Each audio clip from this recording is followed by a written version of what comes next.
I am indeed, Haslinda. Thank you so much. I'm with Randy Tinseth, who's the Vice President of Marketing for Boeing. Randy, thank you so much for joining us on this first day of Singapore's air show. Now, you'll forgive me for asking this as my first question, but Japan Airlines, they've announced that they are going to phase out the 747 signature aircraft. What does this mean for Boeing?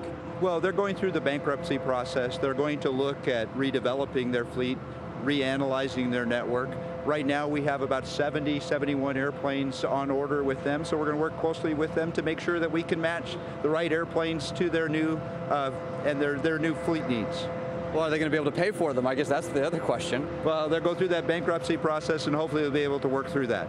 And that has not affected their standing orders at all, their bankruptcy so far? No, not at this point. Okay. So, and I know that they were also looking at using the shorter haul version of the 747. That's now out of the picture, correct? Yeah, so it is my belief that they're taking all of their older 747s, they're going to ground those airplanes, they're going to reestablish their network with smaller, more fuel-efficient airplanes, and we believe and hope airplanes like the 787, the 777, 737 are part of their plans. The 787, it was designed for the Japanese market, was it not? I mean, this is a plane that was really custom made for the type of carrying that is done by JAL. So how does that affect the future of the 787? Well, the 787 has an incredibly strong and large customer base. 56 customers have now ordered 851 of the aircraft. This airplane has an outstanding value proposition. It has range and size that will allow airlines to open up new markets profitably. With its fuel efficiency and low operating costs, it will allow airlines to dramatically reduce their cost of operation. It's environmentally progressive, and I'll tell you what, passengers are going to love this airplane. Not only will it look different on the inside, but I guarantee you after a 10-hour flight, you'll feel much better when you fly on a 787. Well, it probably depends on what class you're in.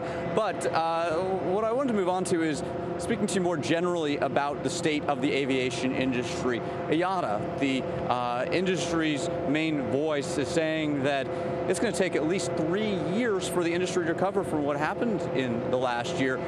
Boeing's assessment has been more optimistic than that. Well, how do we square that? How long do you think it will take for this industry to recover? Well, there's no question that this has been an incredible challenge to airlines around the world. Last year, it's estimated that airlines will lose more than $10 billion. This year will be better, but airlines will still lose money. Clearly, last year, we reached the bottom of the economic cycle. We started to see improvement in the airline business. We see this year a year of economic recovery.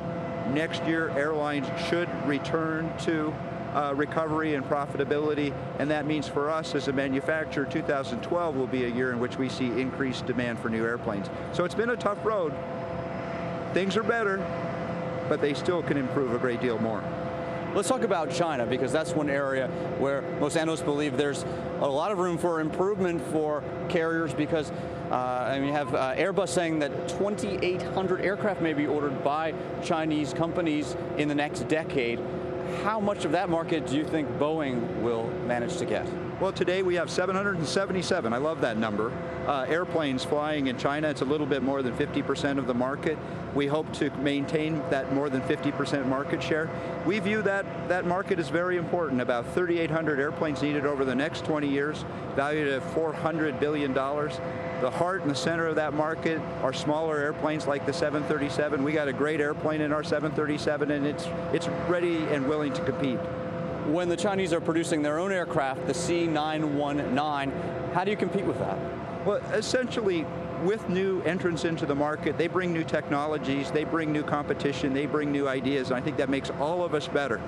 So essentially, we have to focus on what we do right, and that is staying close to your customers, having the right strategy, developing the best technologies, and focus on reducing the cost of building your airplanes. All right. Thank you so much, Randy Tinseth, Vice President of Marketing for Boeing. Thank you so much for joining us on this first day of the air show here in Singapore. Back to you, Haslinda.